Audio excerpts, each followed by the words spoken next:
मेरी जिंदगी बड़ी सुखी गुजर रही है ना, मैं आपसे गप मार सकता हूँ आराम से। जब मैं चेयरमैन बन गया तो मैं आपसे गप नहीं मार सकूंगा। एक तो ये है, तो इतने ज्यादा फंड्स हैं पीसीबी के पास, ये क्या ये अपना ये शिमला पहाड़ी पे सजाने के लिए है?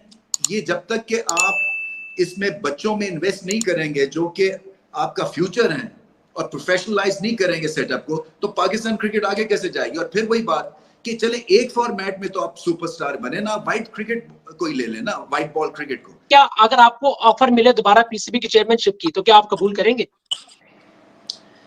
अस्सलाम वालेकुम रमीज भाई, सबसे पहले आपको वेलकम कहूंगा। और मैं ये कहूंगा कि मेरे लिए बहुत ज्यादा ऑनर की बात है कि मैं आपके साथ एक क्रिकेट लेजेंड के साथ बात कर रहा हूँ। और रमीज भाई, मैं आपको बताऊं कि लास्ट टाइम जब आपके साथ मैंने शो किया था छोटा सा, तो उस टाइम मेरे चैनल पे क्रिकेट के फैन पर 1000 सब्सक्राइबर्स थे। तो मुझे आज भी आपका वो जुमला याद है, आपने मुझे कहा था कि मती इसी तरह काम करते रहोगे तो बहुत ऊपर जाओगे। तो आज रमीज भाई अल्हम्दुलिल्लाह 10,000 सब्सक्राइबर्स कंप्लीट हो गए हैं और फैमिली कंप्लीट हो गई और उससे आगे बढ़ रही है। तो मैं ये कहूंगा कि आपके वर्ड्स ने मुझे बहुत ज्यादा मोटिवेट किया था और आज अल्हम्दुलिल्लाह बड़ी मेरे लिए बहुत ऑनर की बात है कि आपके साथ बात कर रहा हूँ। बहुत मेहरबानी है जी, फरमाएं। पाकिस्तान की क्रिकेट का जो सच्ची बात है वो जनाजा निकला है, क्योंकि आप ये देखें कि बुरी तरह जो है वो पाकिस्तान की परफॉर्मेंस हुई है, वर्ल्ड कप में डिजास्टर हुआ। आप अपने घर में बांग्लादेश से व्हाइट वॉश हो गए, इससे ज्यादा शर्मनाक बात नहीं हो सकती, जो सीधी बात है। तो रमीज भाई, आपके दौर में पाकिस्तान की क्रिकेट बहुत ज्यादा बेहतर थी, हालांकि उस वक्त हम तनकीद करते थे, लेकिन अब रियलिटी ये है कि आपका दौर याद आता है, जिस तरह आपके दौर में पाकिस्तान ने वर्ल्ड कप का फाइनल खेला, इंडिया को हराया वर्ल्ड कप में, ये सबसे बड़ी अचीवमेंट थी। तो इसके अलावा आपने जूनियर्स की जो है वो अंडर 19 की आपने कराई जूनियर का, तो इस हवाले से पीजेएल जो थी आपकी वो बड़ी जबरदस्त थी। अब मसला ये है रमीज भाई कि पाकिस्तान की क्रिकेट का जनाजा निकला है। तो आपके ख्याल में आप पाकिस्तान की क्रिकेट के लिए क्या एक ऐसा सोल्यूशन देंगे कि आपको लगता है कि ये अगर अमल कर लिया जाए तो पाकिस्तान की क्रिकेट बेहतर हो सकती है? और सेकंड के, क्या अगर आपको ऑफर मिले दोबारा पीसीबी की चेयरमैनशिप की, तो क्या आप कबूल करेंगे? देखिए, मेरी जिंदगी बड़ी सुखी गुजर रही है ना, मैं आपसे गप मार सकता हूँ आराम से। जब मैं चेयरमैन बन गया तो मैं आपसे गप नहीं मार सकूंगा। एक तो ये है। दूसरी चीज ये है कि ये जो आपका प्रोसेस आपने पीछे देखे ना, बाबर आजम 2-3 आपने निकालने हैं, 2-3 शहनशाह अफरीदी निकालने हैं, ताकि आपके पास ऑप्शंस तो हो ना, कि बेंच पे ऐसे आपके पास ऑप्शंस हो जो कि वर्ल्ड क्लास ऑप्शंस हो, या वर्ल्ड क्लास नहीं है तो बहुत ही बेहतरीन हो। तो उस प्रोसेस को आप कहां तक पहुंचे? उस प्रोसेस में 2-3 चीजें जो मैंने की थी, जो मैं समझता हूं कि इस दफा भी करने की जरूरत है। First class cricket. एक तो देखिए, ये जो हो रहा है ना आपका, ये जो 5 या 6 टीमों का अभी जो टूर्नामेंट हो रहा है, चैंपियंस मुझे कप। नहीं। हाँ, चैंपियंस कप। ये चैंपियंस कप क्या है? चैंपियंस कप जो है, ये एक तरह से जो नई आपकी कॉन्स्टिट्यूशन आई है उसको फेल कर रहा है, उसको निगेट कर रहा है। क्योंकि आपने क्या किया एंड में, कि वही 5 या 6 टीमें जिसमें आप स्टैंडर्ड के प्लेयर्स रख सकें, वो आपने इंट्रोड्यूस किए हैं। ऐसा ही हुआ है ना? क्योंकि आप ये ऐसे ही। समझ रहे हैं कि बेइंतहा क्रिकेट हो रही है और स्टैंडर्ड हमारे गिर गए हैं। सो इसको स्टैंडर्डाइज करने के लिए कि हम क्रीम को यूज करें, और क्रीम जो है वो आपकी इन प्लेयर्स के ऊपर है। सो जितने भी हैं, 90 प्लेयर हैं या 100 प्लेयर हैं, कितने भी हैं, ठीक है जी। सो पिछली कॉन्स्टिट्यूशन में आपकी फर्स्ट क्लास टीम जो थी वो कितनी थी? 6 थी शायद। तो आप क्रीम को हैंडल कर रहे थे और स्टैंडर्ड के ऊपर आपकी तवज्जो थी। दूसरी चीज ये थी कि आपकी जो फर्स्ट क्लास क्रिकेट में मैंने किया, वो मैंने किया कि कोचेस जो थे वो मैं 2 लेके आया, आपकी काउंटी टीम के कोचेस, जो कि हमारी डोमेस्टिक प्लेयर्स के साथ उनको एंगेज किया।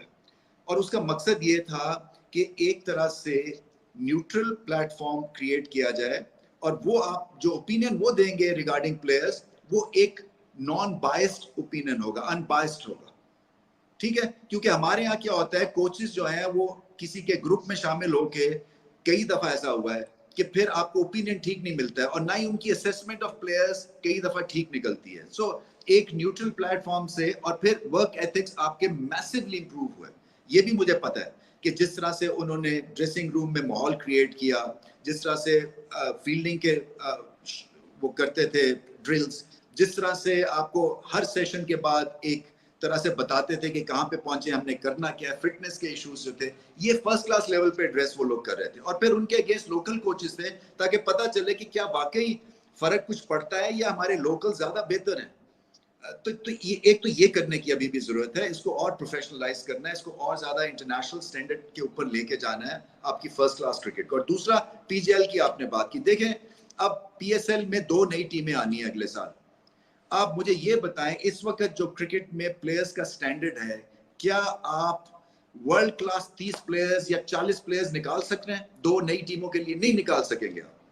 और पीजीएल का मकसद ये था कि 3 साल के अंदर जो 17 साल का बच्चा है वो 20 साल का होगा, बेस्ट कोचेस के थ्रू उसकी ट्रेनिंग हो रही है और उसको पैसे भी मिल रहे हैं, क्योंकि 30,000 का स्टाइपेंड था हर बच्चे के लिए, जो कि 100 बेस्ट किड्स का हमने अनाउंस किया था एक प्रोसेस, जिसमें कि एंग्रो वालों ने जो है वो फॉरेन कोचेस के पैसे दिए थे, मुझे याद है मेरे ख्याल में $4-5 लाख के कितने थे पर ईयर का उनका कॉन्ट्रैक्ट था।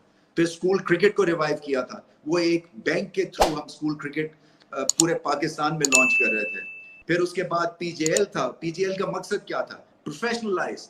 आपका यही जो कॉन्सेप्ट ये अभी चैंपियंस का कर रहे हैं, तो ये उसमें था, बच्चों के साथ थे हमारे ग्रेट प्लेयर्स, एक्स ग्रेट्स, जो कि इनको बता रहे थे, क्योंकि वहां पे ट्रेनिंग जो है ना वो ज्यादा इंपॉर्टेंट है। और फिर एक पाकिस्तानी बच्चा जो था वो इंटरनेशनल डगआउट में कप्तानी कर रहा था पाकिस्तान, और उसका सोचे कितना कॉन्फिडेंस उसको मिल रहा होगा कि एक ऑस्ट्रेलियन की कप्तानी कर रहा है, एक श्रीलंकन बच्चे को कप्तानी कर रहे हैं, आप एक दूसरे को समझ रहे हैं, एक दूसरे को कल्चर्स को जान रहे हैं, फिर प्रोफेशनल सेटअप के थ्रू उनकी ट्रेनिंग हो रही है, फिर उनको पैसे मिल रहे हैं, और फिर मैच जो है वो फाइनल जो था वो हाउसफुल था।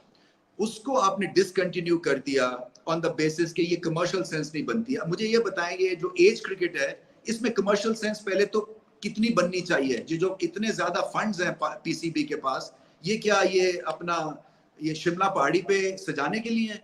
ये जब तक कि आप इसमें बच्चों में इन्वेस्ट नहीं करेंगे जो कि आपका फ्यूचर है, और प्रोफेशनलाइज नहीं करेंगे सेटअप को, तो पाकिस्तान क्रिकेट आगे कैसे जाएगी? और फिर वही बात कि चले एक फॉर्मेट में तो आप सुपरस्टार बने ना, वाइट क्रिकेट कोई ले लेना, वाइट बॉल क्रिकेट को, उसमें आप किसी को ना जीतने दें, चाहे वो वनडे हो चाहे वो T20 हो। टेस्ट क्रिकेट ठीक है, आहिस्ता आहिस्ता आप ऊपर जाएं, मगर आपके जो एक नेचुरल इंस्टिंक्ट और जो आपके डीएनए में है वो वाइट बॉल क्रिकेट है, ज्यादा देखी जाती है, ज्यादा खेली जाती है, उसको आप सही तरह से रन करें। और पीएसएल की जो अगली 2 टीमें है वो आप कैसे बनेगी? आपने उसको डिसकंटिन्यू कर दिया, और वो उसने साल में ही जान पकड़ ली थी उस प्रोजेक्ट में। और आप किसी से पूछ लें जो उनके साथ लगे हुए थे कोचेस, तो मतलब अगर आप आके ये समझेंगे कि हर पिछली चीज खराब है और वो एक अच्छी चलती हुई आप नाव में छेद कर देंगे तो उसने डूबना ही है। तो इसलिए भी मुझे बड़ा अफसोस होता है कि एक, और बच्चों की जिंदगी आप बदल रहे हैं, उनके वालिदैन की जिंदगी आप बदल रहे हैं, उनको एक आप बहुत बड़ा एक प्लेटफॉर्म दे रहे हैं सुपरस्टार बनने का। और कई प्लेयर्स जो थे बलूचिस्तान के इतने टैलेंटेड थे, वो गुम गए। उसके बाद कई प्लेयर्स जो थे वो सिंध के थे, वो गुम गए। तो आपके, तो वही बात है, जब इंटरेस्ट बच्चों का चला जाएगा इस गेम से, या उनको कोई नजर नहीं आएगा, क्योंकि ये प्रोसेस था, ये पीजीएल के बाद फिर उन्होंने पीएसएल, फर्स्ट क्लास, हर जगह पैसा था। पाकिस्तान क्रिकेट तो पैसा भी चलेगा, इज्जत भी थी, और आपके लिए एक प्रोसेस क्रिएट हुआ था जहां पे आप फ्यूचर के सुपरस्टार्स निकालेंगे। मगर उसको कंट्रोवर्शियल बनाया गया खामखा से, जिसकी वजह से जो है अब आपके पास कोई अल्टरनेटिव ऑप्शन ही नहीं है।